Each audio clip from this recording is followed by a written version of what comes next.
국회 파행이 계속되는 가운데 통일부는 국회 외교통일위원회 현안 보고에서 북한 소형 목선이 삼척항에 진입한 사건과 관련해 상황 파악과 대북 송환, 언론 보도 등 전 과정에 대한 정부의 대응 매뉴얼을 점검하고 있다고 밝혔습니다.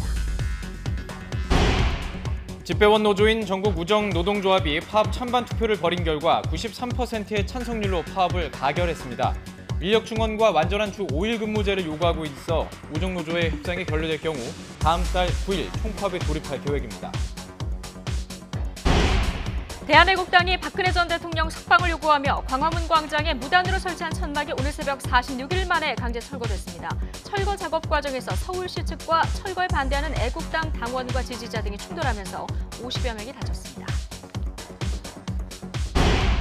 검찰이 정태수 전 한복그룹 회장이 지난해 12월 에콰도르에서 사망했을 가능성에 무게를 두고 진위 파악에 주력하고 있습니다. 검찰은 21년 만에 송환된 정 전 회장의 아들 한근 씨로부터 정태수 씨의 사망증명서와 유고를 확보했습니다. 가수 승리가 성매매 알선과 횡령, 증거인멸 교사 등 모두 7개 혐의로 검찰에 넘겨졌습니다. 경찰은 일본인 사업가 등에게 여러 차례 성매매를 알선한 혐의 등으로 승리를 기소 의견으로 검찰에 넘기고 5개월간의 버닝썬 수사를 마무리했습니다. 세월호 참사 진상규명 활동을 방해한 혐의로 재판에 넘겨진 조윤선 전 청와대 정무수석과 이병기 전 대통령 비서실장 등 5명에 대한 1심 선고가 오늘 오후 내려집니다. 앞서 검찰은 조 전 수석 등에게 징역 3년을 구형했습니다. 네, 뉴스뉴스 2부 이어가겠습니다. 가까스로 합의된 국회 정상화가 2시간 만에 자유한국당 의원총회에서 부결된 뒤 국회에는 냉랭한 분위기가 감돌고 있습니다. 국회 파행이 한동안 이어질 것으로 보이는 가운데 외교통일위원회에서는 한국당 의원들도 참석한 가운데 북한 어선 사건과 외교 현안 관련 보고가 이루어지고 있고요. 정보위원회는 국정원으로부터 북중 정상회담에 대한 보고를 받고 있습니다. 국회 취재기자 연결해서 알아보죠. 최민기 기자. 네, 국회입니다. 네, 한국당이 추인을 거부하면서 어제 국회 정상화 합의에 결국 없던 일이 됐는데요. 예상했던 대로 오늘 아침 민주당 비판 수위가 좀 높아졌군요. 네, 그렇습니다. 오늘 민주당 이인영 원내대표는 작심한 듯 거센 발언을 쏟아냈습니다. 한국당이 정상화 합의문을 걷어찬 건 강경파 극우 맹동주의라면서 이는 국민에 대한 배신이며 의회주의에 대한 폭거라고 날선호조로 비판했습니다. 이 원내대표는 이미 시작된 국회 정상화의 길을 걷겠다며 이 3당이 합의했던 국회 의사 일정을 운영할 뜻임을 분명히 강조했습니다. 직접 들어보시겠습니다. 시간이 지나면 마치 아무 일이 없었다는 듯이 새로운 협상이 가능할 거라는 착각은 꿈도 꾸지 마시기 바랍니다.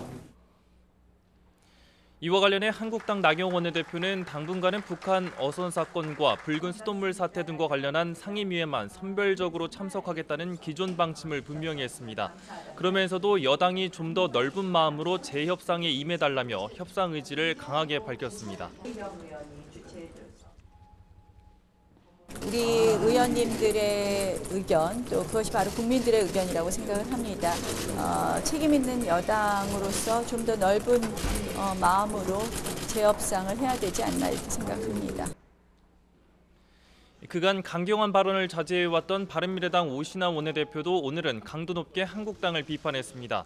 패스트트랙 지정은 다른 당들이 한국당의 침대 축구가 문제라고 판단했기 때문이라며 이를 철회하라는 한국당 강경파의 요구는 애당초 수용하기 힘든 무리한 주장이라며 더는 협상할 여지도 없다고 못 박았습니다. 한 달이 넘는 협상을 통해 만들어낸 합의 문안이 거부당한 이상 여기서 새롭게 협상할 내용이 더는 없다는 것입니다. 네, 국회 업무보고도 좀 살펴보죠. 북중 정상회담과 관련해서 국정원의 국회 업무보고가 있었습니다. 그 내용도 좀 전해주시죠. 네, 국회 정보위원회 위원장인 바른미래당 이해운 의원은 국정원으로부터 지난주 있었던 북중 정상회담과 관련해 비공개로 보고를 받았습니다. 국정원은 최근 국제정세 속에서 북중이 이번 회담을 통해 긴밀히 공조하기로 한 것으로 보인다고 밝혔습니다. 상호 지시를 표명하고 대북 제재 틀 안에서 북한 민생 지원에 초점을 두고 논의한 것으로 보인다고도 언급했는데요. 특히 중국의 경제 군사 분야 장관급 방북이 이례적이라면서 경제 협력과 군사 교류 재개 가능성이 높다고 전망했습니다.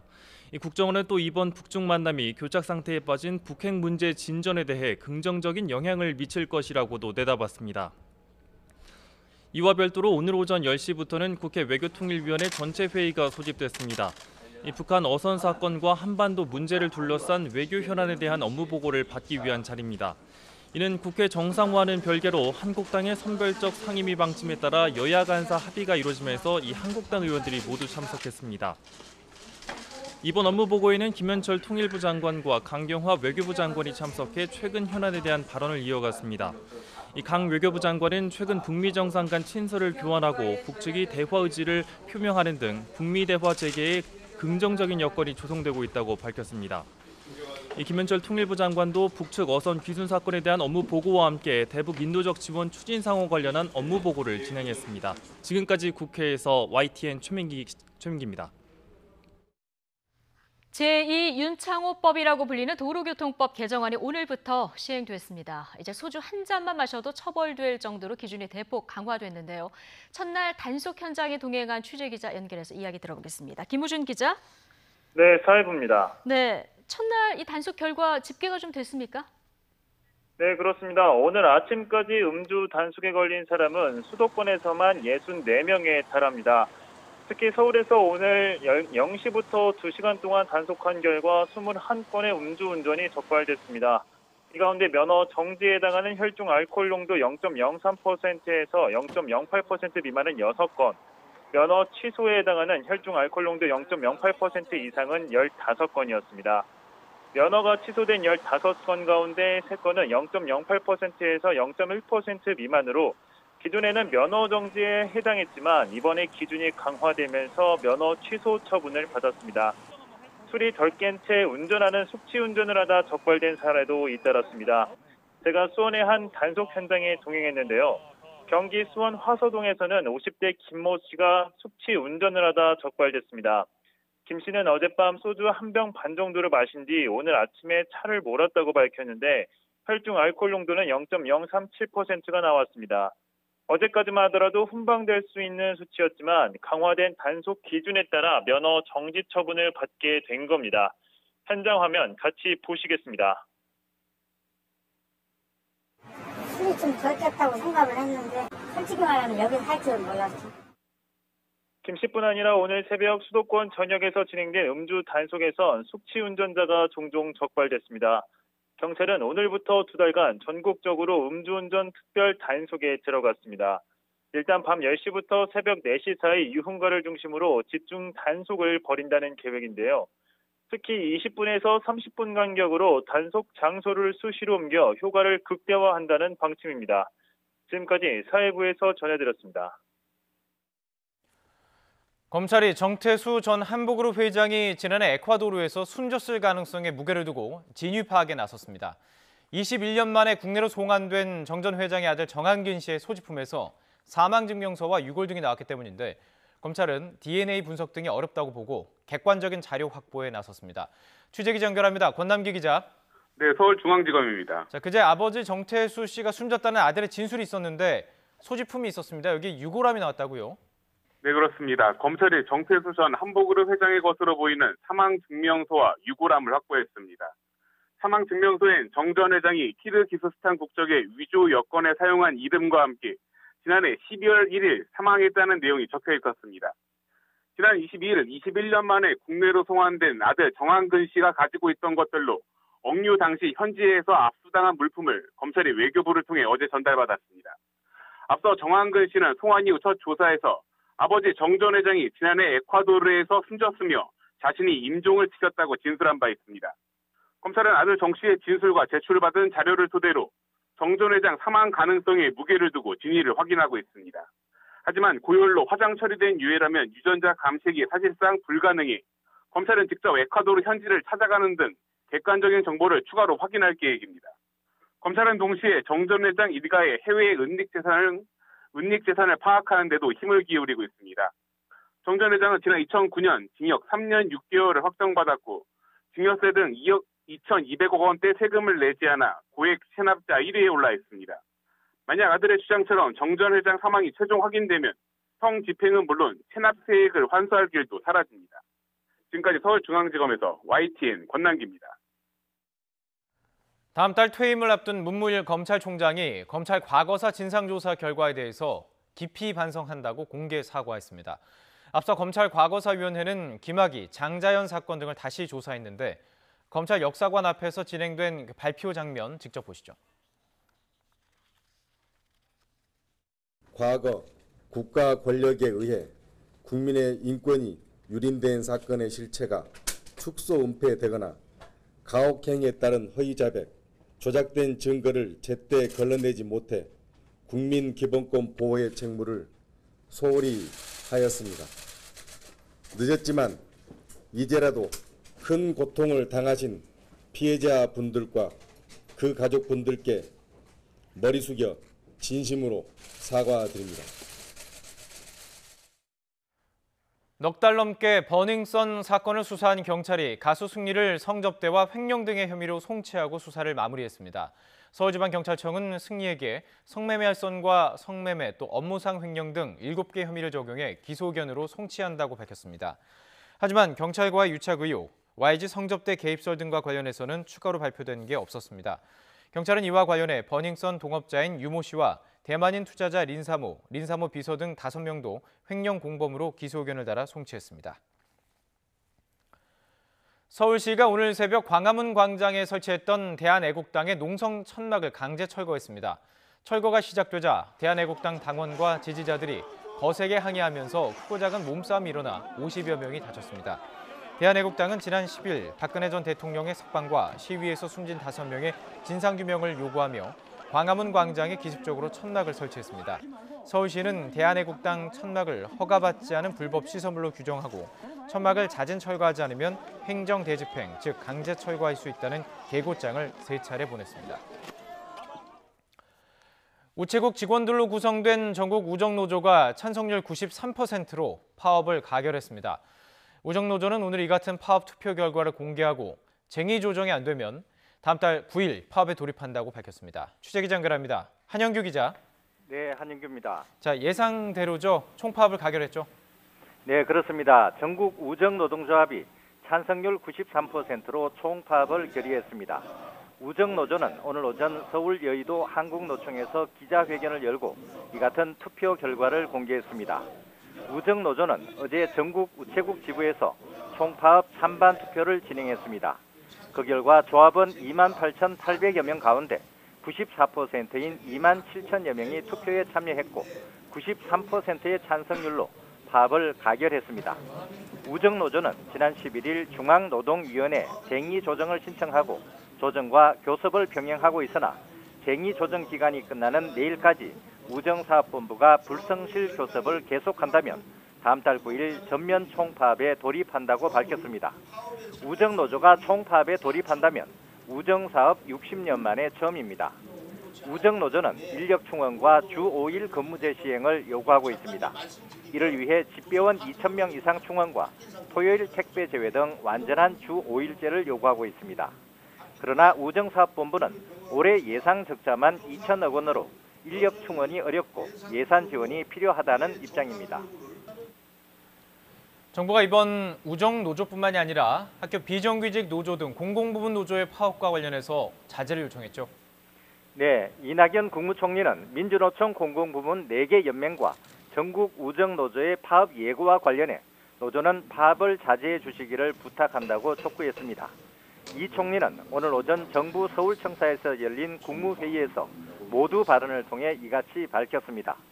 이 총리는 이번 파업에 참여할 것으로 예상되는 노동자들은 학교 급식이나 아이 돌봄, 병원 위생, 우편 서비스 등 국민의 일상생활과 밀접한 업무를 담당하고 있어 파업이 진행되면 그 피해는 국민에게 돌아간다고 말했습니다.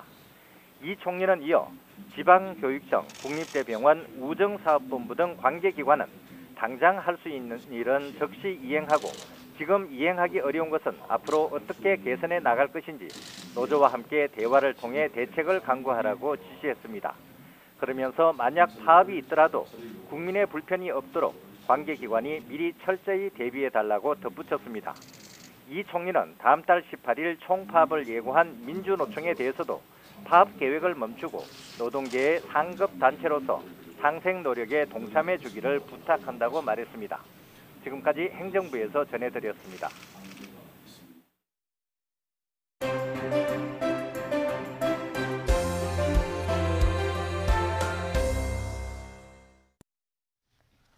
네, 어제 원내교섭단체 3당 대표가 합의문에 서명하고 국회 정상화가 됐다는 소식 저희 YTN에서 낮에 전해드렸는데 불과 2시간 만에 대반전이 있었습니다. 한국당 의원총회에서 추이를 받지 못하면서 다시 원점으로 돌아가게 된 건데요. 한국당의 전례 없는 판 뒤집기에 국회는 다시 혼돈의 도가니로 지금 빠진 상황입니다. 김병민 경희대 겸임교수 그리고 김성환 시사평론가 두 분과 이야기 나눠보겠습니다. 어서 오십시오. 네, 안녕하세요. 안녕하세요. 자, 어제 하루 정말 반전에 반전이 계속 이어진 이런 상황이었는데요. 얽히고 설킨 어제 국회 상황 영상으로 먼저 보고 오겠습니다. 합의 정신에 따라 처리될 수 있도록 합의의 정치로 복원되게 되는 계기를 만들었습니다. 국적으로 합의가 됐습니다. 그래서 패스트 트랙 법안은 합의 정신에 따라 처리한다. 재주경을 우선 신청합니다. 국회 차원의 경제 원탁 토론회를 개최하되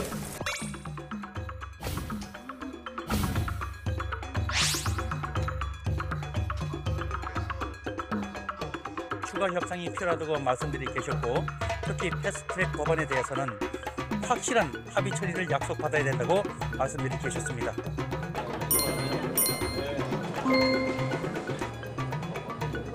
추인이 어렵다는 말씀을 드리겠습니다.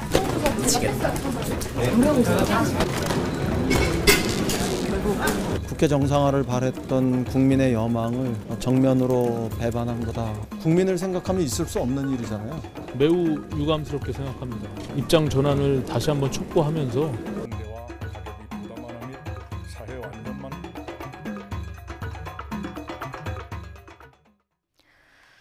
네. 국회 정상화가 합의가 됐다. 어제 더 뉴스 시간에 저희가 속보로 전해드렸는데 바로 이어지는 뉴스키 시간에 바로 또 이게 불발됐다 이런 소식을 전해드리는 아주 롤러코스터 같은 상황을 하루 종일 저희도 보도로 전해드렸습니다. 어제 국회 상황 일단 어떻게 보셨습니까? 일단은 이낙연 총리가 시정연설하겠다라고 얘기가 나왔는데요. 시정연설이 계속 미뤄지더라고요. 그러니까 이낙연 총리의 시정연설이 한국당을 배제한 채로 강행하지 않고 미뤄지게 되는 배경에는 한국당이 어느 정도 여기에 대한 국회 정상화에 합의가 있기 때문에 이걸 기다려준 것이 아니냐 이렇게 좀 전망이 됐던 것 같습니다. 그리고 극적으로 타결이 이루어졌죠. 그러다 보니까 아무래도 그동안 이 국회법에서 명시된 6월 국회 자체를 계속해서 파행 정부로 끌고 가는 데에 대한 여론적 부담이 크지 않았을까. 또 선별적 복귀에 대해서도 여론이 좋지 않고 있는 터고 그동안의 상황이 바뀌었던 것 중에 하나는 북한에서 목선에 대한 대기 기수 문제가 불거지면서 이걸 국회 들어서 따져야 되는 것 아니냐라고 하는 여론들까지 있었기 때문에 당내 합의를 바탕으로 나경원 원내대표가 일정 부분 완전하게 받아내진 못했더라도 일단은 국회 들어가기 위한 어느 정도의 합의를 거치자라고 판단했던 것 같습니다. 그런데 최종적으로 의총 결과를 뚜껑을 열어보니까 의원들의 강경한 이 대응들이 만만치가 않았던 것 같고요. 결국 한국당에서 최종적으로 이 합의안에 대한 내용들을 의총에서 부결을 시켰는데 그렇게 되면 이제 민주당이 이 내용을 바탕으로 추가적인 합의를 해주지 않게 됐을 경우에는 앞으로 정치적인 이 퇴로를 찾기가 어려운 상황이라 한국당의 향후 정치 행보가 굉장히 좀 복잡하게 된 상황으로 보입니다. 그러니까요. 나경원 원내대표가 그러니까 이 정도면은 추인을 받을 수 있겠다 그래서 합의를 했는데 추인 과정에서 부결이 된 이런 상황입니다. 지금 뭐가 가장 문제였나 봤더니 패스트트랙 법안을 합의 처리한다. 이게 아니라 합의 정신에 따라 처리한다. 이렇게 합의가 된 부분에 대해서 지금 한국당에서 강경 목소리가 나온 거예요. 그러니까 협상을 뭐하러 합니까? 협상은 서로 간에 양보하는 거잖아요. 그동안에 자유한국당이 주장했던 게 그거고요. 그러니까 합의 처리해야 된다. 그러니까 패스트트랙 자체가 이거는 불법성이 있었으니까 무효다. 이렇게 주장을 해온 거 아니겠습니까? 그걸 지금 여야 사당이 합의를 할 수가 없는 상황이잖아요. 그럼 서로 간에 양보하는 안을 만들어야 했는데 그동안에 80일 동안 사실 국회 정상화하고 국회 문을 열기 위해서 합의를 했던 내용이 바로 그거거든요. 합의 정신이라고 하는 그 문구를 도출하기 위해서 그동안에 기나긴 협상을 벌였는데 그것 자체를 무시하겠다고 하는 얘기는 우리식대로 안 되면 아무것도 안 하겠다. 이런 얘기로밖에 들리지 않는다는 겁니다. 그러니까 저는 굉장히 무책임의 정치라고 생각을 하는데요. 그러니까 자유한국당이 물론 불만을 가질 수 있다고 생각하고요. 그리고 정치적 이해관계에 따라서 서로 간의 유불리도 갈릴 거고 서로 간의 정국을 이해하는 방식도 다를 수 있다고 생각합니다. 근데 과거에 이렇게 원내대표 간 협상안이 부결이 됐을 때 보면 대부분 법안 내용이었습니다.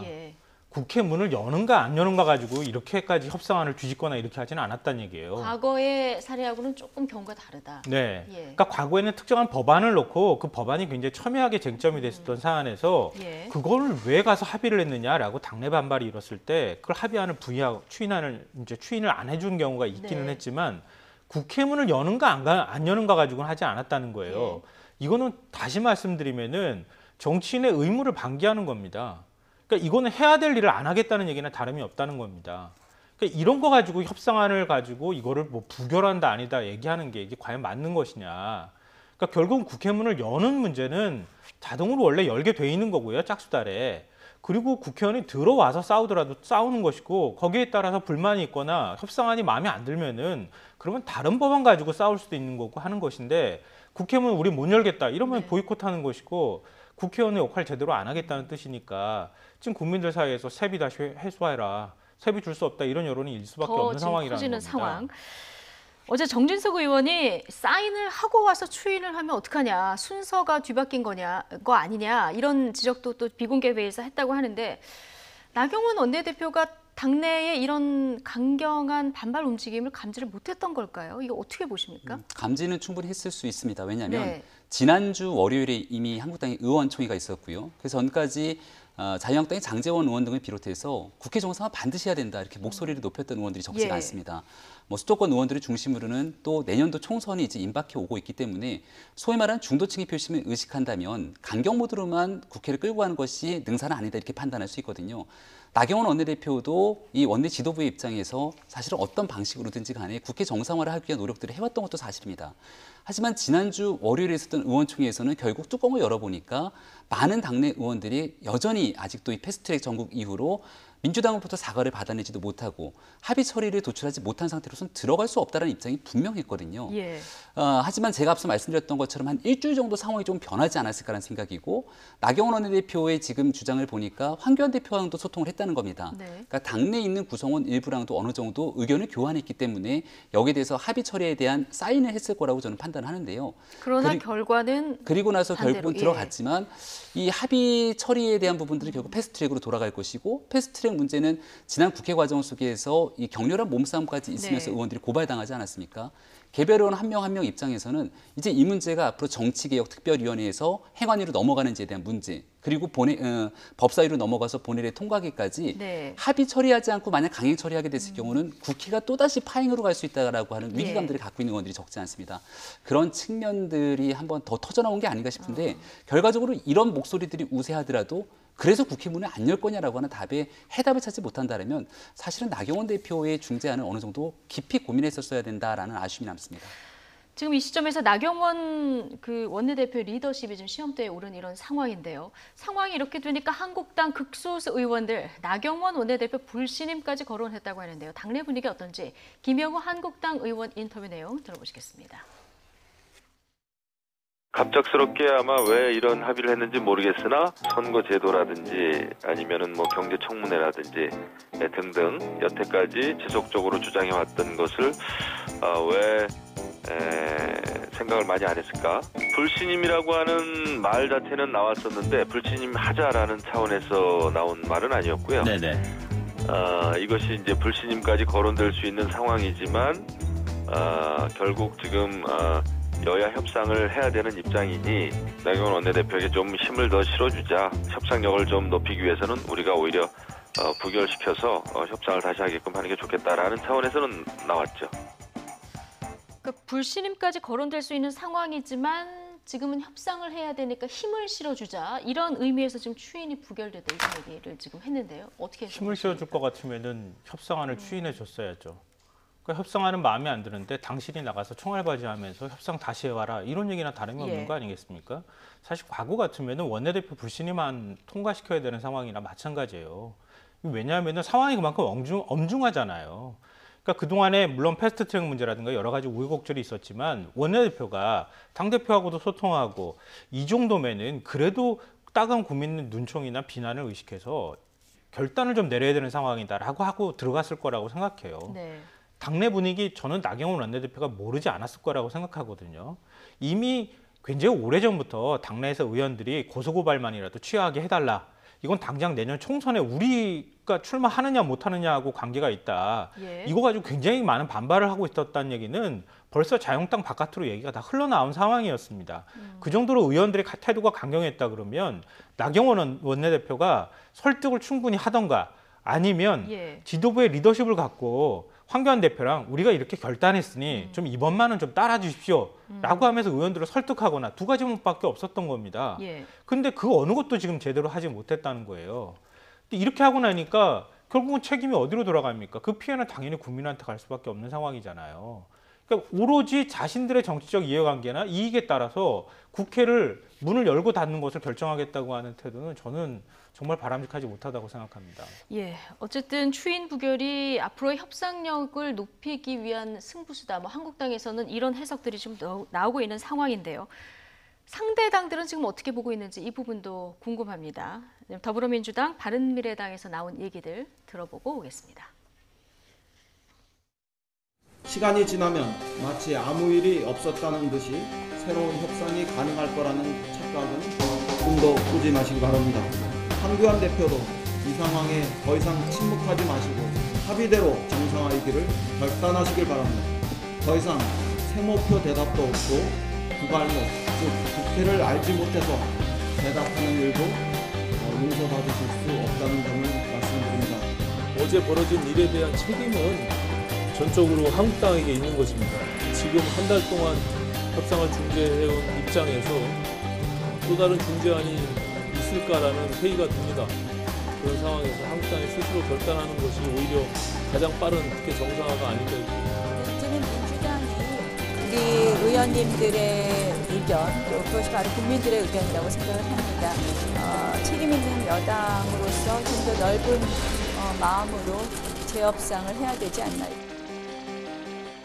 네, 그 협상 파트너들의 반응지를 지금 듣고 오셨는데 민주당 뭐 강경한 반응은 예상했던 거고요. 그동안 양비론을 펴왔던 바른미래당 오신환 원내대표도 이제 잘못은 한국당이다 이렇게 지금 선을 긋고 있는 상황입니다.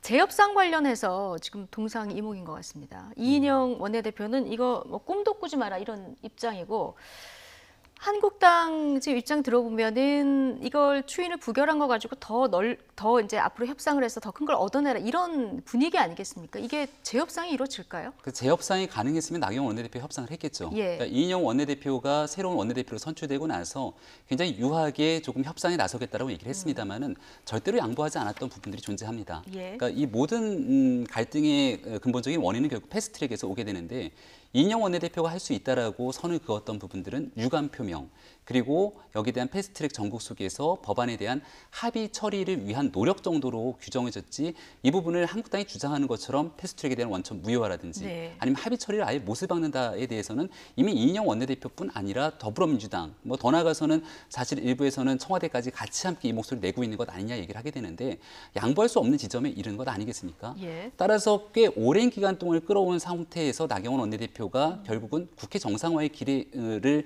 걷기 위해서 할 수 있는 마지노선이 이 정도 합의다라고 봤던 건데 그걸 한국당 의원들은 도저히 받아들일 수 없다라고 얘기를 하고 있는 것이고요. 그러면 이제 앞으로 국회 정국은 결국 벼랑 끝으로 갈 수밖에 없습니다. 그럼 이 모든 책임이 과연 한국당에게만 있는가라고 이제 반문하게 된다면 그렇지 않다라는 얘기를 꼭 드리고 싶은데요.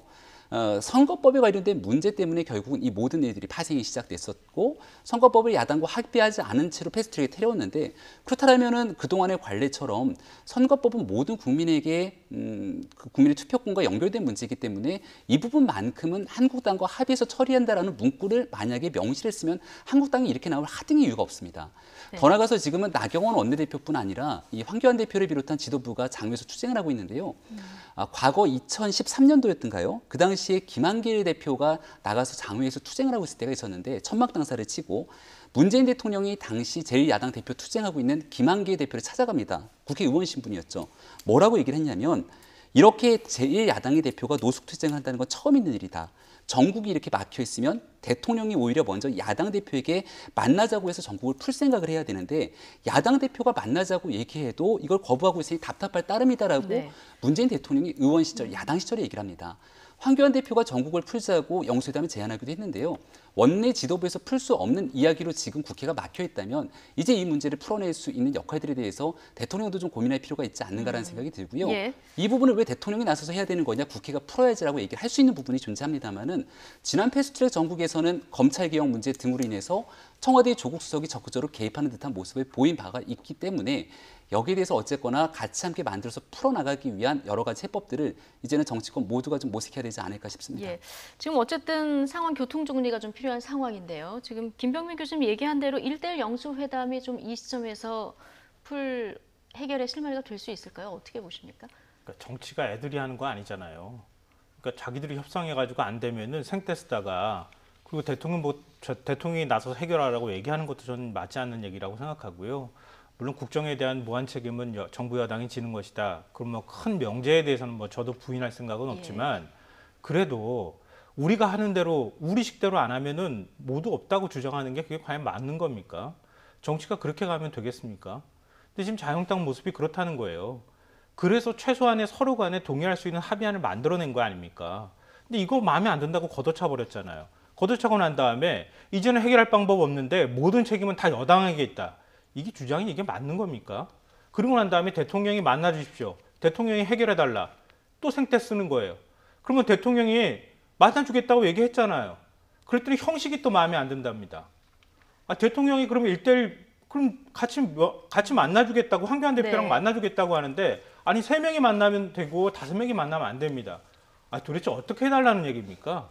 그럼 대한민국 정치는 어디가 있고 대한민국 민생은 누가 챙깁니까? 국민들 지금 어렵다, 경제 어렵다고 얘기하고 자유한국당도 지금 경제 어렵다면서요. 예. 일단 국민들이 민생부터 먼저 챙기고 난 다음에 그 다음에 책임은 또 물어야 되는 거 아니겠습니까? 그러니까 물을 때 책임 묻고 그리고 할 수 있는 역할들은 해야 되는데 다 마음에 안 들고 우리 식대로 해달라고 하는 게 이게 무슨 정치입니까? 예. 어쨌든 뭐 상황이 이렇다 보니까 9월 정기국회 열리는 찬바람 불 때까지 이 상황이 지금 계속되는 거 아니냐. 국민들은 굉장히 답답한 이런 마음으로 국회를 지켜보고 있습니다. 어쨌든 한국당은 지금 다시 원점으로 돌아가서 선별 복귀를 하겠다 이 입장입니다. 그중 하나가 윤석열 검찰총장 청문회인데요. 여당도 지금 호락호락한 분위기는 아닌 것 같습니다. 박주민 민주당 최고위원 윤석열 청문회에서 황 대표와 관련된 수많은 이야기를 꺼내겠다 선전포고를 했습니다. 들어보시겠습니다. 확실히 이제 저희들도 그런 지금 작전을 지금 구사하려고 하거든요. 열리기만 해봐라. 네. 그럼 오히려 황교안 대표 관련된 수많은 이야기들을 쏟아내겠다. 지금 준비를 하고 있는데, 근데 얼마 전에 이제 황교안 대표의 경우에는 본인은 뭐 특별히 잘못한 게 없다라고 입장을 밝히기도 했거든요. 네. 본인들의 말 그리고 나경원 원내대표의 지금까지 말에 비춰봤을 때 윤석열 후보자에 대한 인사청문회 안 열기는 좀 어려울 것 아니냐. 좀 그렇게 저는 보고 있습니다. 예. 네. 지금 박주민 의원의 얘기 들어봤는데 윤석열 청문회가 여야 모두에게 양날의 검이 될 수 있는 이런 상황이 될 수도 있을 것 같아요. 저는 박주민 최고위원이 굉장히 좀 위험한 발언들을 하고 있다 이렇게 생각이 되는데요. 청문회는 말 그대로 공직 후보자에 대한 검증을 하는 과정이기 때문에 후보자의 도덕성 검증이라든지 아니면 후보자의 정책적 역량들을 검증하는 자리가 돼야 됩니다. 하지만 그동안 대한민국 청문회가 이 정책적 역량 검증들을 도외시한 채로 후보자의 개인적 인신 공격, 신상 털기 등에 집중했기 때문에 청문회가 가지고 있는 여러 가지 문제점들을 이야기하지 않았습니까? 어제 여야 3당 원내대표가 합의했던 합의문 중에는 이러한 청문회 문제를 개선하기 위해서 소위원회 가동하자라고 한 합의한 문구도 들어가 있습니다. 그런데 이러한 내용을 바탕으로 윤석열 후보자에 대한 청문회가 열리는 과정에 제1야당 대표 그리고 야당에서는 유력한 대권 주자로까지 거론되고 있는 황교안 대표를 꼭 집어서 사실은 윤석열 청문회가 아니라 황교안 청문회가 될 수 있다라고 주장하는 부분들은 이 도를 넘어도 좀 심각하게 도를 넘은 발언이다. 지금 현재로서 전국에 꽉 막혀 있는 것 결국은 정쟁의 수단으로서 자유한국당을 이 국정 운영의 파트너로 인정하지 않는다라고 하는 분위기가 자유한국당 내에는 팽배해 있다고 얘기하지 않습니까? 그렇다면 가뜩이나 장외에 나가 있는 한국당과 함께 국정 운영의 정상화를 깨야 되는 집권 여당의 최고위원 입에서 저와 같은 방식으로 입장을 정리한다는 것은 정쟁을 더욱 더 가속화시키자 우리 끝까지 가서 내년 총선 한번 치러보자 이렇게 나올 수 있는 거라 저는 박주민 의원이 저 같은 발언이 아니라 오히려 검찰개혁을 진중하게 논의한 자리로서의 청문회를 얘기하는 것이 온당했을 거다라는 생각이 듭니다. 네, 좀 위험한 발언이었다 이런 얘기를 해주셨는데요. 저는 어쨌든 인사청문회가 열리기라도 해봤으면 좋겠어요. 열리기라도 해봤으면. 근데 한국당은 인사청문회는 적극적으로 임하겠다 이런 입장인데요. 그러니까 지금 뭐 선별복귀를 하겠다고 이렇게 얘기를 하고 있는 건데요. 지금 여야 사당에서는 이거 부패식 아니냐 뭐 이런 얘기까지 지금 나오고 있는 상황인데 국회는 뭐 아무 때나 자기 필요에 따라서 들어왔다 나왔다 해야 되는 겁니까? 그러니까 그것도 사실은 전 이해가 안 되고요. 인사청문회에 있는 얘기를 가지고 정치 전반의 문제로 확대하는 것도 전 너무 지나친 해석이 아닐까 싶은 생각이 들고요. 지금 윤석열 후보자죠. 후보자에 대한 인사청문회 부분에서 결국 뭐 적폐청산에 관한 수사 문제나 이런 것들에 대한 야당의 집중적인 공세가 있을 예정이잖아요. 질문이 이미 나올 것으로 예상되고요. 그렇게 예고하고 있는 상황이고요. 근데 자연스럽게 그러다 보면은 적폐라는 게 과연 뭐냐? 그리고 윤석열이라는 사람이 도대체 어떤 사람이냐 얘기를 하다 보면 자연스럽게 국정원 댓글 사건 문제가 나올 수밖에 없고 그때 검찰 수뇌부 법무부 장관이 황교안 지금 현 대표고 그러니까 자연스럽게 그 얘기로 연결될 수밖에 없다. 그러니까 인사검증의 본질적인 문제에 접근하지 않고 정치 공세로 임할 경우에 우리도 맞대응할 수밖에 없다. 이런 얘기를 지금 하고 있는 거라고 저는 생각합니다. 그러니까 인사청문회를 하다 보면은 질의응답 과정에서 규결될 수밖에 없는 이런 부분이다. 이런 얘기를 해주셨고 또 한쪽에서는 이게 위험한 어떤 얘기였다. 이런 얘기까지 해주셨는데요. 어쨌든 이 윤석열 청문회가 앞으로 어떻게 진행될지 이분도 굉장히 주목되는 상황입니다. 황 대표의 발언이 일단 구설에 지금 오르고 있습니다. 지금 아들 취업 발언으로 크게 지금 논란이 되고 있는 상황인데 대책을 내놨는데 어떤 대책이 나왔냐면 취재진의 질의응답, 이 백브리핑을 줄이겠다 이런 얘기가 나왔습니다. 네, 그러니까 뭔가 준비되지 않은 발언들을 계속 쏟아내게 됐을 경우에 오해를 살 수 있는 발언들이 나와서 결국 황교안 대표가 이것은 내 취지에 맞지 않는 얘기였다라는 해명들이 계속 거듭되고 있지 않습니까? 물론 이 모든 것들이 다 백브리핑에서 나왔던 얘기들은 아닙니다. 하지만 그럴 수 있는 가능성을 원천적으로 좀 차단할 필요가 있겠다라고 지금 한국당이 생각해서 민경욱 대변인이 앞으로 이런 내용들을 줄이겠다 얘기를 한 것 같고요. 특히 이제 상대 정당으로 볼 수 있는 집권 여당의 더불어민주당 이해찬 대표 같은 경우는 지나가는 과정 속에서 기자가 질문해도 나는 길거리에서 질문받지 않는다 이렇게 단호하게 자르지 않습니까? 그래서 이해찬 대표와 동등한 성격 속에서 소통에 대한 과정들을 기자들과 혹시나 오해를 일으킬 수 있는 발언들을 좀 자제하겠다 이렇게 얘기가 나오고 있는데요. 황교안 대표의 최근 행보를 보면 첫 번째 문제는 이 행보의 행사가 양쪽으로 너무 많습니다. 그러다 보니까 양적으로 너무 일단 행사가 많다. 그러니까 무리한 일정들을 진행하다 보니까 내용에 대한 충분한 숙지가 되지 않는 상태로서 사람들을 만났을 때 뭔가 자칫 오해를 쏟아낼 수 있는 발언들이 나와서 그게 황교안 대표의 정치적 이 리스크로 연결될 수 있는 가능성이 존재하고요. 황교안 대표는 과거에 있었던 김병준 비대위원장이나 홍준표 전 대표와는 사실은 정치적인 입장이 좀 많이 다릅니다. 왜냐하면 지금 현재 수개월째 이루어지고 있는 여러 차례의 차기 대권 여론조사에서 보수 진영 인사에서는 독보적인 1위, 이 보수와 진보를 합쳐서도 굉장히 유의미한 지지율을 확보하고 있기 때문에 황교안 대표의 발언 한마디 한마디가 정치적으로는 당연히 공격의 대상이 될 수밖에 없다는 거죠. 그렇기 때문에 황교안 대표가 바깥에서 현장 활동을 하면서 사람들과 소통하는 것도 굉장히 중요하지만 이 리스크를 줄일 필요가 있기 때문에 오히려 발언을 통해서 뭔가 황교안 대표 본인 그리고 자유한국당에 해가 될 수 있는 발언들을 최대한 줄이기 위한 노력들을 앞으로 한국당이 보다 집중적으로 이어가지 않을까 생각이 됩니다. 뭐 일정이 많아서 내용 숙지가 안 된 부분들도 많았을 것이다 이런 얘기 해주셨는데 사실 아들 스펙 관련 부분이 내용 숙지하고 관련이 없는 부분이기도 하고요. 이런 발언들이 계속 이어지는 이유는 어디에 있다고 보십니까? 저도 황교안 대표가 쓴 책도 읽어보기도 하고 그랬는데요. 그러니까 황교안 대표가 너무 그동안에 살아오면서 우리 사회 전반에 관한 고민을 할 기회가 별로 없었던 상황에서 정치에 지금 데뷔를 한 거 아니겠습니까? 근데 그러고 난 다음에 사실 물론 이제 세상에 만능인 사람은 없잖아요. 그럼 예를 들어서 공안검사로서 역할들을 충실히 했다. 그러니까 본인 스스로가 그 부분에 대해서 굉장히 자랑을 했더라고요. 책을 읽어도. 근데 그러면 경제 부분에 대해서 잘 모를 수 있어요. 청년 문제에 대해서 상대적으로 잘 이해할 수 있는 폭이 좀 좁을 수도 있어요. 근데 그런 거는 공부를 한다거나 아니면 주변 참여의 도움을 받아서 좀 어떻게 하면 좀 더 소통할 것인가 이런 것들을 해야 되는 건데 지금 그렇게 하는 모습을 보여주지 않고 자꾸 쏟아내고 있잖아 말을. 근데 말 쏟아내다가 자꾸 이게 설화에 휩싸이고 논란이 되니까 이제는 난 말 안 하겠습니다. 그게 답이냐는 거죠. 해명을 할수록 조금 더 논란이 될 수 있다. 그러니까 이걸 자꾸 뭐 본인이 말한 것에 대해서 왜 언론은 저렇게 나쁘게 보도하지? 아니면 국민은 왜 이것을 왜곡하거나 오독하지? 이런 식의 사고방식으로 접근하게 되면은 그럼 정치는 더 단절될 수밖에 없어요. 그러니까 대중 정치인은 결국은 그 본인의 실수도 뚫고 갈 수 있는 힘이 있어야 하거든요. 또 황교안 대표는 지금 오히려 실수를 줄이겠다고 하면서 나 말 안 할 거야.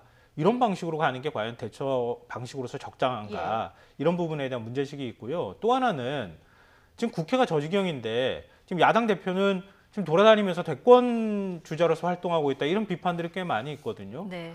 지금 국회에서 물론 원내대표가 있기는 하지만 국회가 저렇게 꼬여버리고 저렇게 상황이 심각하면은 지금 비록 원내에 있는 대표라 할지라도 대표가 가서 이런 문제를 챙기는 모습을 보여주는 게 오히려 더 국민들께는 책임 있는 모습으로 비춰질 것이다. 그러니까 자꾸 그 외의 것들에 대해서 돌아다니면서 본인의 어떤 정치 활동에 집중하다가 지금 자꾸 문제가 발생하는 거 아니겠습니까? 그런 측면에 있어서도 뭔가 일정을 조율하거나 아니면 행보를 보이는 데 있어서도 좀 조심할 필요가 있다라고 생각합니다. 예, 지금 대표는 장외투쟁에 집중하고 있고 원내대표가 합의한 사항은 어제 불발이 됐고 이런 뭐 답답한 분위기가 이어지다 보니까 새누리당 대표를 지냈던 분이죠. 무소속의 이정현 의원이 어제 국회 외통위에 참석을 했는데요. 한국당의 장외투쟁에 쓴소리를 날리기도 했습니다. 들어보시겠습니다. 지금까지 한 36년 동안 정치권에서 있었던 사람으로서 지금 이러한 그 국회 공전 이러한 것들을 오래도록 지켜봤습니다. 정말 기가 막힙니다. 그렇게 본받을 것도 없고 그렇게 흉내낼 것이 없어서 지금의 여당 사람들이 야당 시절에 그냥 정권 출범하면 끝날 때까지 그렇게 밖에서 텐트 치고 맨날 국회 거부하고 하던 그런 것을 본받고 본따고 앉아있다. 솔직히 부끄럽습니다. 이런 먹고 국회의원 언제까지 해야 될지 정말 부끄럽고 국민들한테 죄송스럽고. 네, 지금은 무소속 의원이고 새누리당 대표를 지냈던 이정현 의원의 얘기를 들어보셨는데 친정을 아주 작심하고 비판을 했네요, 어제는. 네, 지금은 이제 무소속으로 있는 상황인데요.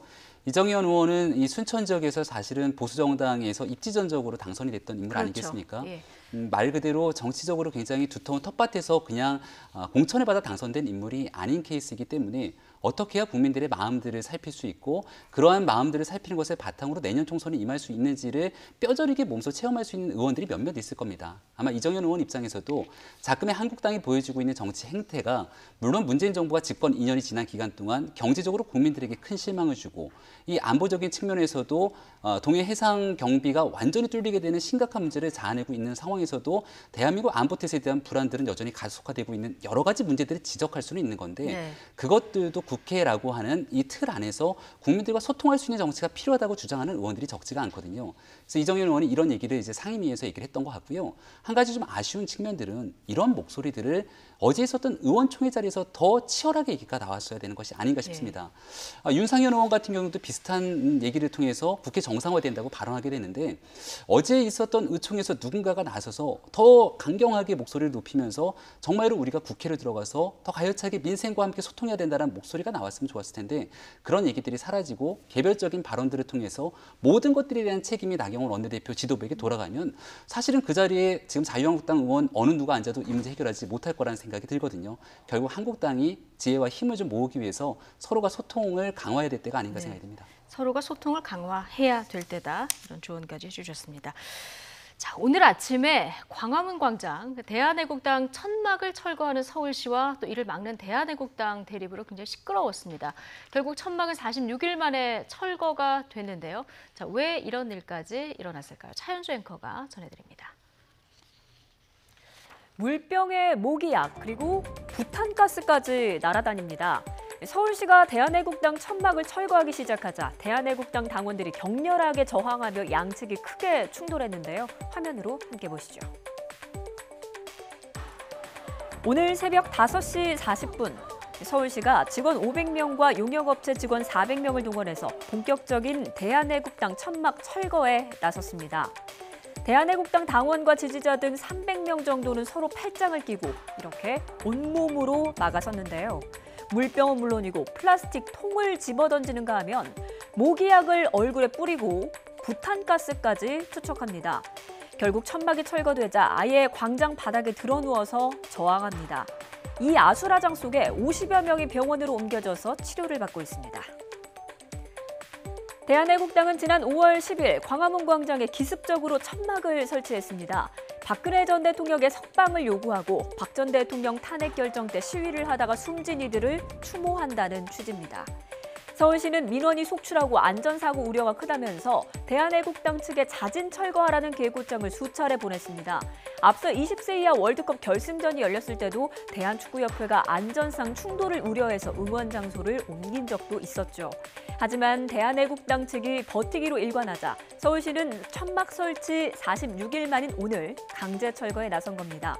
서울시는 철거 비용을 대한애국당에 청구하겠다는 입장입니다.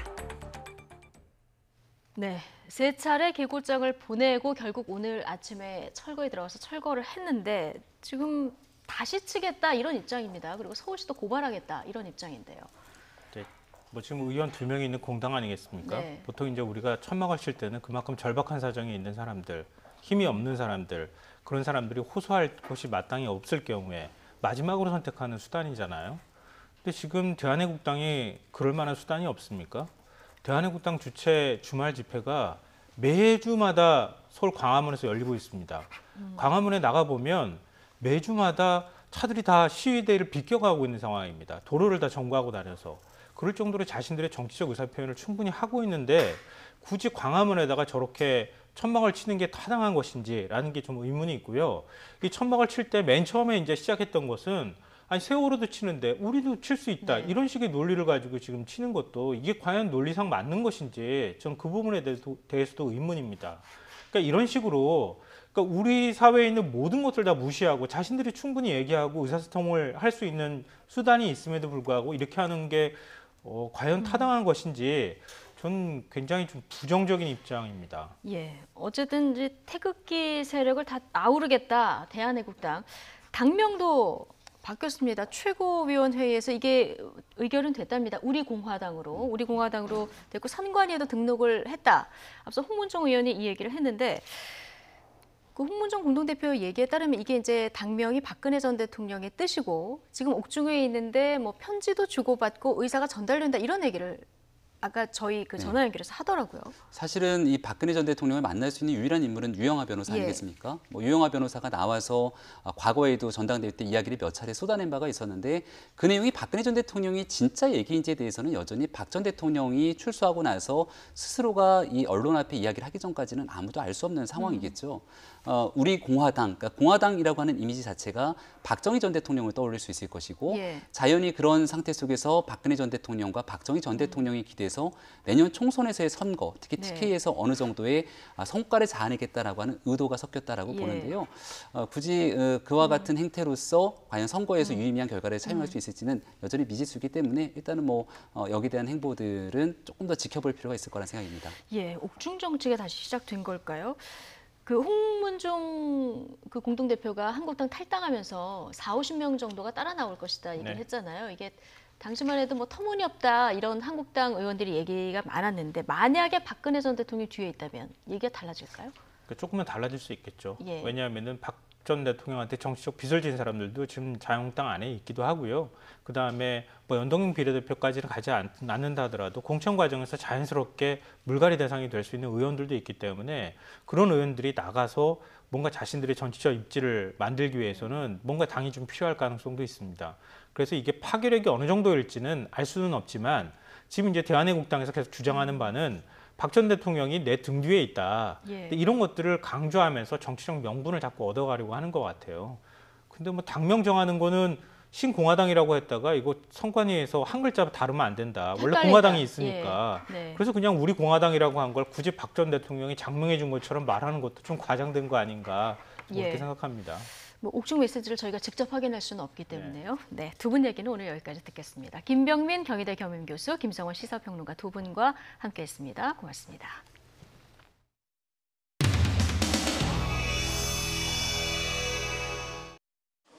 시가 지금 바로 나오나요?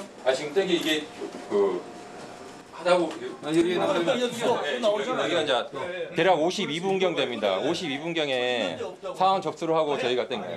보여줘요. 거기에 어부춤이 몇 개 있습니다.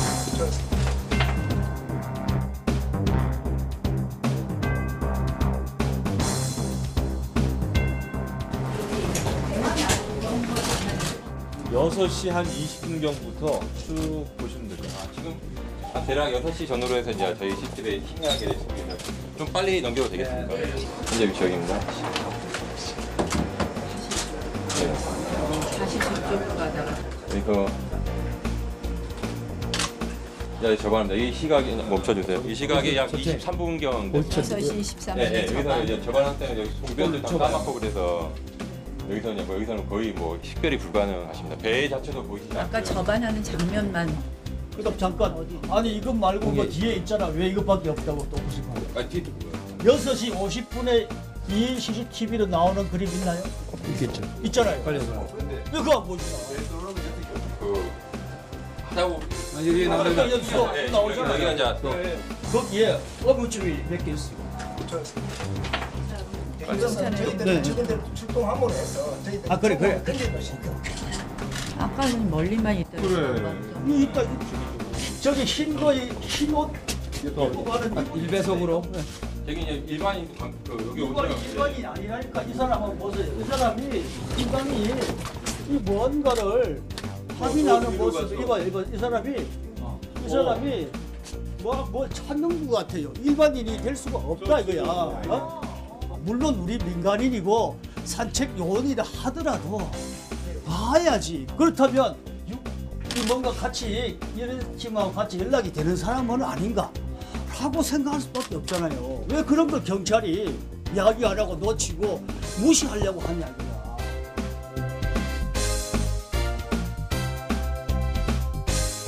가지고 그냥 굉장히 격정을 토로하시던데 아무리 파랑이 세거나 황청이 이 기상이 나쁠 때도 우리 어민들은 그 내다 어선에 설치된 내다 가지고 어스집을 보이도 다 포착을 다 합니다. 다 하는데 진짜 최신 장비를 가지고 있어야 될 군 장비가 그 2톤이나 되는 목선 10m 되고 폭 2m 되는 그 목선을 감지를 못했다는 거 저는 이해가 절대 안 돼요. 여기는 바닷물이 한 방울만 튀면은 금방 소금이 필 수밖에 없습니다. 마르면 소금이 이렇게 피게 되어 있어요. 근데 이 사람들은 옷이 이렇게 깨끗하다는 건 바다에 있었다는 사람이 아닙니다. 이 사람. 저희들이 볼 때는, 저희 어민들이 볼 때는. 이거 한번 보여주세요. 구해가지고 우린 잘 못 봤는데 지금 보니까 완전 개선 작품이네. 그러니까 몰래 들어온 사람들이 아니라 찌꺼기는 아니더라도. 제가 이제 실제로 확인했던 거는 그 옷창에 그물이 있었어요. 네. 그물. 그 그물로는 제가 판단하기도 딱 그래서 이건 위장이다. 그냥 넣고 다니는 거다. 특정한 보고에 의하면 그걸로 오징어를 잡았다고 하는데 오징어 잡을 수 있는 그물이라고 도저히 볼 수 없다. 뭐 잡았다고 하면 저도 그물로 고래 잡을 수 있습니다. 그 얘기가 똑같은 거. 그 얘기가 똑같은 거죠.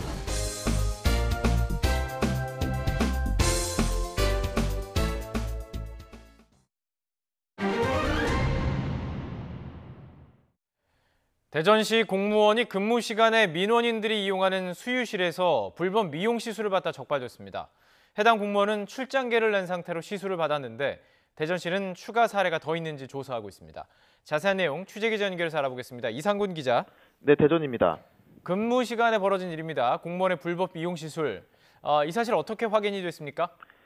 네, 대전시 감사위원회에 한 장의 사진과 함께 민원이 접수된 건 지난 18일 오후 3시 50분쯤입니다.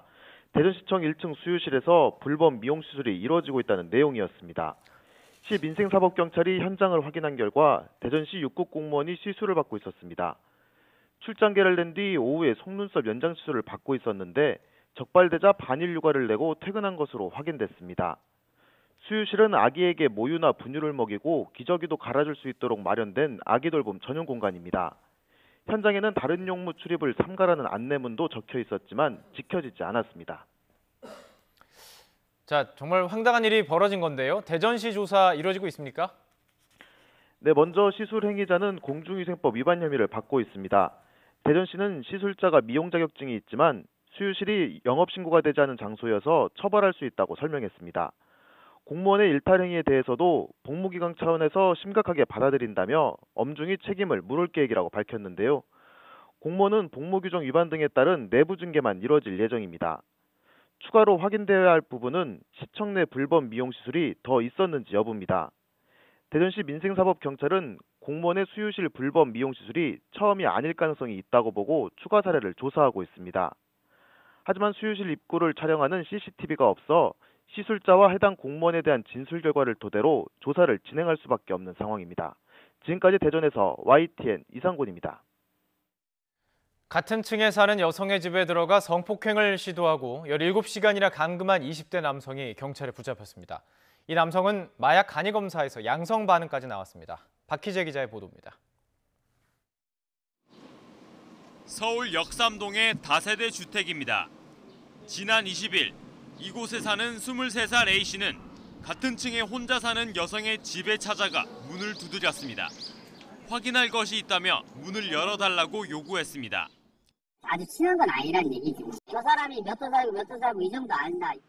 다짜고짜 여성의 집 안으로 들어간 A씨는 흉기로 위협하며 성폭행을 시도했습니다. 뜻대로 되지 않자 여성을 자신의 집으로 끌고 가 감금했습니다. 피해 여성은 17시간이 지난 다음 날 아침이 돼서야 A씨 집에서 빠져나올 수 있었습니다. 피해 여성은 곧바로 경찰에 신고했고 출동한 경찰은 건물 부근에서 A씨를 붙잡았습니다. 성폭행을 당했다. 그리고 나를 성폭행하는 애가 마약을 한 게 의심된다. 이거예요. A씨는 마약 간이 검사 결과 필로폰 양성 반응이 나왔습니다. 경찰은 A씨를 성폭행 미수와 감금 협박 등의 혐의로 구속하고 범행 동기를 추궁하고 있습니다. YTN 박희재입니다. 주식 백지 신탁 심사 대상인 20대 국회의원 가운데 절반이 넘는 의원들이 관련 법을 위반한 것으로 YTN 취재 결과 드러났습니다. YTN 데이터 저널리즘 팀이 국회 사무처 자료를 분석한 결과 백지 신탁 심사를 신청한 20대 국회의원 86명 가운데 51.1%인 44명이 심사 신청이나 주식 매각을 늦게 하는 등 관련 규정을 어긴 것으로 파악됐습니다. 또 올해 재산공개 기준으로 주식이 3천만 원이 넘은 20대 국회의원 55명을 취재팀이 직접 취재한 결과 23명이 규정을 위반한 사실도 드러났습니다. 세월호 참사 진상규명 활동을 방해한 혐의로 재판에 넘겨진 조윤선 전 청와대 정무수석 등 5명에 대한 1심 선고가 오늘 오후에 내려집니다. 서울 동부지방법원은 오늘 오후 2시 직권남용 혐의 등으로 기소된 조 전 수석과 이병기 전 대통령 비서실장 등 5명의 선고 공판을 진행합니다. 앞서 검찰은 조 전 수석과 이 전 실장, 김영석 전 해양수산부 장관에게 징역 3년을 구형했습니다. 함께 재판에 넘겨진 안종범 전 경제수석과 윤학배 전 해수부 차관은 징역 2년을 구형받았습니다. 오는 2022년부터는 국가직 9급 공무원 공채시험에서 선택 과목인 사회, 과학, 수학 등 고교 과목이 제외됩니다. 대신 직렬별 전문 과목이 필수화돼 모두 5과목을 필수 과목으로 치르게 바뀝니다. 이에 따라 9급 행정직군의 공채시험은 공통 필수 과목인 국어, 영어, 국사, 쇠 과목과 직렬에 따라 전문 과목 2과목 등 모두 5과목의 필수 과목으로 치러집니다. 필수 과목으로 개편되는 과목은 일반 행정직의 경우 행정법 총론과 행정학개론, 교육행정직은 교육학개론과 행정법 총론, 검찰직은 형법과 행정소송법, 세무직은 세법개론과 회계학, 고용노동직은 노동개법과 행정법 총론 등입니다. 아프리카 돼지열병의 국내 유입을 막기 위해서 정부가 방역에 총력을 기울이고 있는 가운데 삼척에서 발생한 해상판 녹호 기순이 논란이 되고 있습니다. 북한 어선에 대한 돼지열병 검역이 부처간 소통 부재로 뒤늦게 실시된 것으로 드러났습니다. 천상규 기자의 보도입니다. 북한 주민 4명이 목선을 타고 동해안 삼척항에 정박한 것은 지난 15일. 북한은 아프리카 돼지열병이 만연하고 있는 중국과 베트남 등과 같이 국경 검역을 강화해야 할 대상 국가입니다. 앞서 북한은 지난달 25일 중국 접경 지역인 자강도의 협동농장에서 아프리카 돼지열병이 발병해 돼지 77마리가 폐사했다고 공식적으로 세계동물보건기구에 보고했습니다. 사정이 이른데도 국방부와 국가정보원은 북한 목선의 국내 입항 사실을 축산방역당국인 농림축산식품부에 알리지 않았습니다. 결국 선박이 정박한 지 5일 후인 지난 20일 농식품부는 이계호 장관 명의로 국가정보원장과 국방부 장관에게 공문을 보내 북한 어선에 대한 검역 협조를 요청했습니다. 농식품부는 공문에서 아프리카 돼지열병 발생국인 북한 어선의 삼척항 입항을 언론 보도를 통해 확인했다고 밝히면서 북한 어선과 사람에 대해 검역할 수 있도록 협조해달라고 요청했습니다. 국무총리가 앞장서서 아프리카 돼지열병 방역을 독려하고 있지만 정부 부처 간 정보 교류 미비와 소통 부재로 검역 작업이 6일이나 지연된 21일 끝났습니다. 다행히 배 안에선 쌀 등 곡물만 발견됐고 아프리카 돼지열병을 전파할 수 있는 육류 가공품은 발견되지 않았지만 정보 당국의 대처 과정이 허술했다는 지적이 나오고 있습니다. 북한 어선 입항을 둘러싸고 당국의 축소 은폐 논란과는 별도로 국민의 생명과 재산에 중요한 검역 작업은 뒷전이었다는 비난을 피할 수 없게 됐습니다. YTN 천상규입니다. 서울시가 광화문에 불법 설치된 옛 대한애국당 농성 천막을 강제 철거했습니다. 이 과정에서 양측이 충돌해 50여 명이 다쳤습니다. 류충섭 기자가 보도합니다. 동이틀 무렵 광화문 광장에 서울시와 용역업체 직원 등 900여 명이 모여들기 시작합니다. 옛 대한애국당이 박근혜 전 대통령 석방을 요구하며 설치한 농성 천막을 철거하기 위해서입니다. 이에 맞서 당원과 지지자 등 300명이 서로 팔짱을 끼고 천막을 에워쌉니다. 긴장이 흐르더니 행정 대집행, 즉 강제 철거에 돌입하자 양측이 격렬하게 충돌했습니다. 대한애국당 측은 물과 소화기를 뿌리며 거세게 항의했습니다. 몸싸움 과정에서 50여 명이 다쳤고 그중 40명은 병원으로 옮겨졌습니다. 또 공무집행 방해와 폭력 등의 혐의로 양측에서 4명이 체포됐습니다. 행정 대집행 1시간 20분 만에 천막과 그늘막은 모두 철거됐습니다. 하지만 대한애국당 일부 지지자들은 광장에 누워 저항했습니다. 이후 2시간여 동안 양측은 대치했지만 더는 충돌하지 않고 행정 대집행은 마무리됐습니다. 이로써 지난달 10일 무단 설치된 천막은 46일 만에 철거됐습니다. 최근 우리 공화당으로 당명을 바꾼 대한애국당 측은 행정 집행을 맹비난했습니다. 저렇게 많이 다친 것은 사람들이 안에 누워 있는데 거기서 그냥 뜯어버렸잖아요. 나무에 찍혀가지고 저렇게 다친 거예요. 그러니까 이것은 법적 조치하겠습니다. 또 광화문 광장에 현재보다 2배 큰 천막을 새로 설치하겠다고 예고했습니다. 서울시는 법에 따라 광장을 시민에게 돌려주기 위한 불가피한 조치라고 밝혔습니다. 불법 시설물을 철거하는 게 저희 오늘 목적이었습니다. 그래서 대부분의 불법 시설물은 철거가 됐고 앞으로 이 광화문 광장은 누구든지 자유롭게 쉴 수 있고 즐길 수 있는 그런 광장으로 만들려고 합니다. 또 철거 비용 2억 원을 옛 대한애국당에 청구하고 광장을 무단으로 점거한 데 따른 변상금도 별도로 부과하기로 했습니다. YTN 류충섭입니다. 서유럽에 기록적인 폭염이 찾아오면서 비상이 걸렸습니다. 프랑스와 독일은 이번 주 최고 기온이 섭씨 40도를 기록할 것으로 예보됐습니다. 조수연 기자가 보도합니다. 뙤약볕이 내리쬐는 프랑스 파리 도심. 에펠탑 앞 분수대에 3355 모여 더위를 식힙니다.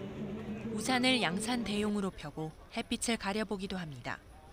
이번 주 최고 기온이 40도에 이를 것으로 예보되면서 두 번째로 높은 폭염 경보가 발령됐습니다.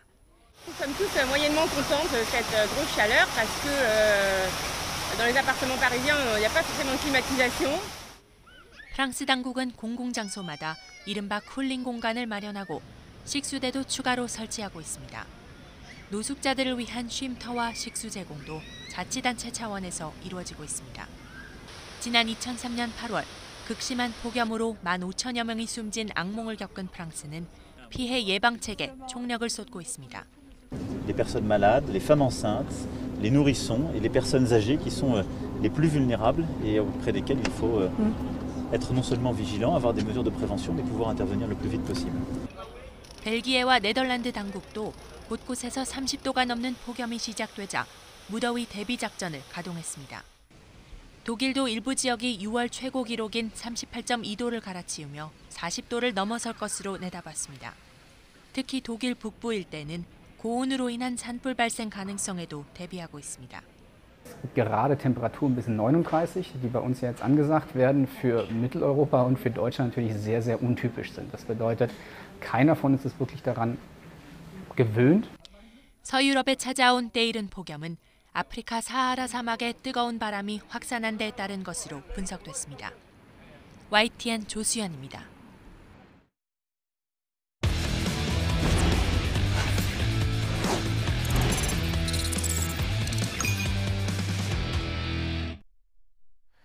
스포츠 소식 알아봅니다. 오늘도 김상익 기자와 함께합니다. 안녕하십니까? 안녕하세요. 예, 자 류현진 선수 이야기를 좀 해보겠습니다. 빨리 지금 10승을 고지를 밟기를 지금 우리 팬들은 원하는데 등판 일자가 조금 늦춰졌습니다. 그렇습니다. 류현진 선수의 원래 다음 등판 일정은 우리 시각으로 28일 금요일이죠. 오전 9시 40분이 유력했었는데요. 이게 29일로 토요일이 됩니다. 그래서 하루 옮겨졌습니다. 오늘 다저스 로버스 감독이 변경 사실을 공식 확인해 줬는데요. 류현진 선수 상대할 팀과 구장은 변함없이 28일과 같은 콜로라도 쿠어스필드 원정 경기가 되고요. 시간도 같습니다. 그런데 날짜만 하루 이제 조정이 된 겁니다. 앞서 메이저리그 홈페이지와 다저스 전문 매체도 다저스의 임시 선발 투수 투입 가능성을 꾸준히 언급을 저렇게 해왔는데 26일 선발 투수는 지금 스트리플링이 된다고 오늘 감독이 밝혔고요. 27일에는 지금 마이너리그에 있는데 토니 곤솔린이라고 이 선수를 한번 시험해 보겠다 감독이 밝혔어요. 그러니까 지금 다저스는 마에다라든가 힐 같은 이 선발들이 지금 빠져 있지 않습니까? 팀이 지구 2위 콜로라도와는 13경기 차로 지금 압도적으로 1위를 달리고 있지 않습니까? 그래서 이제 유망주에게도 기회를 한번 주자 이런 의도인 걸로 보이고요.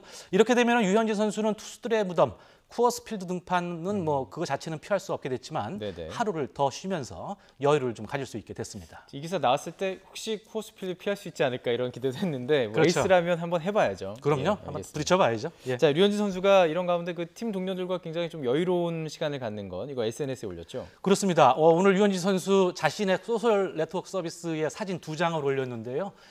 어젯밤 동료들과 코리안 바비큐 이런 내용이 있었고요. 해시태그 다저스 이렇게 글을 함께 올렸습니다. 일정으로 볼 때는 지금 애리조나 원정 경기를 앞두고 현지 한식당의 동료들을 좀 초대해서 저녁을 본인이 좀 대접한 게 아닌가 이렇게 보여지고요. 사진 속에는 보시다시피 부인 배지현 씨도 있었고요. 다저스의 낯익은 얼굴도 다 있죠. 뷰러 선수도 보이죠. 터너 선수 있고 마틴 선수도 있고요. 이거 며칠 전에 홈런 쳤던 BT 선수도 보이네요. 한 20여 명이 지금 등장을 합니다. 류현진 선수 미국 진출 원년부터 지금까지 평소에도 아시다시피 원래 한식 전도사로 유명하지 않습니까? 동료들과 이런 화목한 생활 올 시즌 성적에도 영향을 미치지 않나 이렇게 생각해 봅니다. 고기 사줬으니까 이제 좀 수비 실책 그리고 이제 불펜 이런 거 좀 잘해줬으면 좋겠습니다. 10승을 그렇습니다. 자 이제 동계올림픽 얘기를 해볼 텐데 2026년 동계올림픽 개최지로 이탈리아 밀라노 그리고 어렵습니다. 코르티나 담페초가 이렇게 지금 선정이 된 거죠. 그렇습니다. 오늘 새벽에 스위스 로잔 IOC 총회 투표에서 결정이 됐는데요. 이탈리아 밀라노 코르티나 담페초가 스웨덴의 경쟁 상대였죠. 스톡홀름 오레를 47대 34로 눌렀습니다. 2026년 동계올림픽 개최지로 선정이 됐습니다. 지난해 평창올림픽이 열렸었고 2022년에는 지금 중국 베이징에서 또 열리지 않습니까? 이 겨울 축제에 이어서 이탈리아가 또 동계올림픽을 열게 됐습니다. 아시다시피 밀라노는 이탈리아 제2의 도시고요. 코르티나 담페초는 1956년이었어요. 그때 제2회 동계올림픽이 열렸었는데 이거를 개최했던 산악도시입니다. 아이스 하키라든가 쇼트트랙, 피겨스케이팅 같은 이런 실내 종목은 아마도 밀라노에서 도심에서 열리게 될 것 같고요. 썰매 그리고 알판스키 같은 거는 코르티나 담페초에서 열릴 예정으로 있습니다. 주변 도시까지 이제 좀 포함을 해서 경기는 모두 4개 지역에서 분산 개최될 예정으로 있습니다. 예전과 좀 비교를 해볼 때 유럽에서 동계올림픽 유치전이 상당히 치열했던 것으로 기억을 하는데 요즘 그렇지가 않은가 봐요. 그렇습니다. 지금 애초에 2026년 대회 유치에 뛰어든 나라들이 굉장히 많았어요. 스위스 시옹을 비롯해가지고 오스트리아 그라츠도 있었고요. 캐나다의 캘거리도 원래는 좀 뛰어들었었거든요. 그런데 이 막대한 유치 비용 그리고 시설을 나중에 어떻게 활용하느냐 이런 문제 때문에 주민들이 좀 반대를 하면서 유치 의사를 모두 철회하고 말았습니다. 2022년 대회 유치전에서도 사실 대부분의 도시들이 유럽 도시들이 주민 동의를 받지 못했거든요. 그러면서 이제 평창이 2018년 대회를 했음에도 불구하고 아시아에서 다시 중국 베이징이 2022년 대회를 유치하는 그런 결과를 가져오기도 했었죠. 결국 이제 세금이 돼서 돌아올 그런 비용 그리고 환경 파괴 같은 문제들 주민들이 이제 유치를 반대하는 이유가 되는 거죠. 그렇습니다. 사실 우리 평창 올림픽도 이제 마치고 좀 시간이 흘렀지만 이 활용 방안 이런 것들이 참 어려운 게 사실입니다. 맞습니다. 밀라노 코르티나 담페초가 책정한 2026년 대회 그 개최 비용이요. 약 한 15억 달러 정도라고 15억 달러. 지금 IOC에다 밝혔었거든요. 예. 근데 그 이게 우리 돈 환산하니까 1조 7,400억 원 이 정도가 된다고 그래요. 네네. 평창 올림픽은 뭐 우리가 물론 그 간접 인프라 구축도 있긴 했었지만 예. 전체적으로 볼 때는 이 규모보다 한 10배가 많았습니다. 예, 14조 원이 14조. 투입되지 않았습니까? 그 대회 운영만 놓고 볼 때는 뭐 평창이 흑자 올림픽이었다 이렇게 좀 뭐 자화자찬을 했었는데 정작 문제는 사실 이 시설의 사후 활용 방안이거든요. 그렇습니다. 그래서 정선 알파인 그 경기장 같은 경우 지금 그 원상 복구를 할 것이냐, 활용을 할 것이냐 이거 놓고서도 아직 그 답을 찾지 못하고 있는데. 또 다른 문제는 이제 경기장 유지 비용만도 연간 한 50억 원 정도가 들어갈 것으로 지금 예측이 되고 있습니다. 1년 반 정도가 지금 경기 끝난 다음 지났는데 현 시점에서 사실 그 경기장 활용은 콘서트를 몇 번 한 거, 그리고 뭐 이 정도고 거의 뭐 제로 상태에 가까운 실정이기 때문에 좀 걱정이 많고요. 일본이 1998년에 나가노 올림픽을 하지 않았습니까? 또 여름 올림픽도 뭐 아테네라든가 몬트리올 같은 경우도 있었는데 이런 도시처럼 두고두고 저 주민들이 좀 비용 부담을 떠안지 않을까 좀 우려되고 있습니다. 저도 며칠 전에 근처 갔다 왔는데 조금 허전한 마음이 좀 있더라고요. 이 활용 방안을 잘 생각해야 될 것 같고요. 동계 종목 소식 좀 황당한 소식도 하나 좀 짚어보도록 하겠습니다. 쇼트트랙 선수가요 진천 선수촌에서 퇴촌 당하는 일이 있었습니다. 계속 우선수가 많아요. 이번에는 근데 선수가 아니고 팀 전체가 퇴촌을 당하는 일이 벌어졌습니다.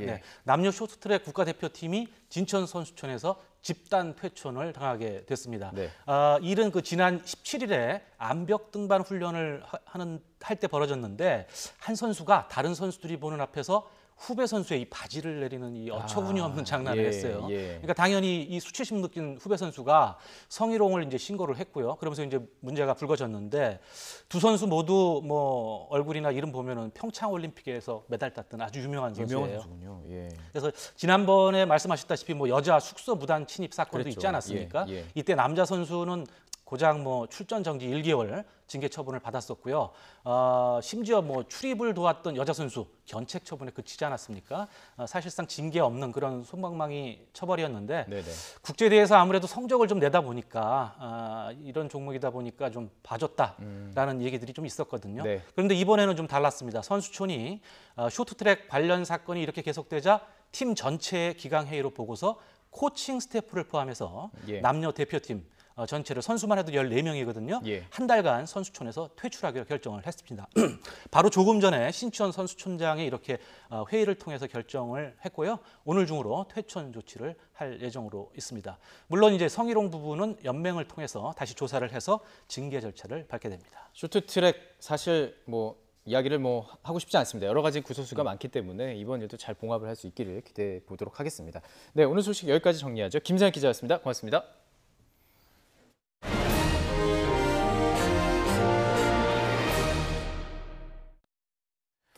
한국천주교 주교회의는 오늘 경기도 파주시 임진각 평화누리 공원에서 8년 만에 처음으로 전국 규모의 한반도 평화교원 미사를 열었습니다.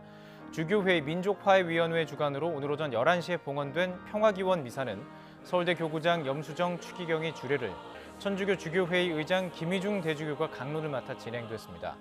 주교회의 민족화해위원회 위원장 이기현 주교는 미사 중 대국민 호소문을 통해서 69년 전 체험했던 공멸의 시간으로 되돌아가서는 안 된다며 남북 대화가 적극적으로 이루어질 수 있도록 국민이 힘을 모아야 한다고 역설했습니다.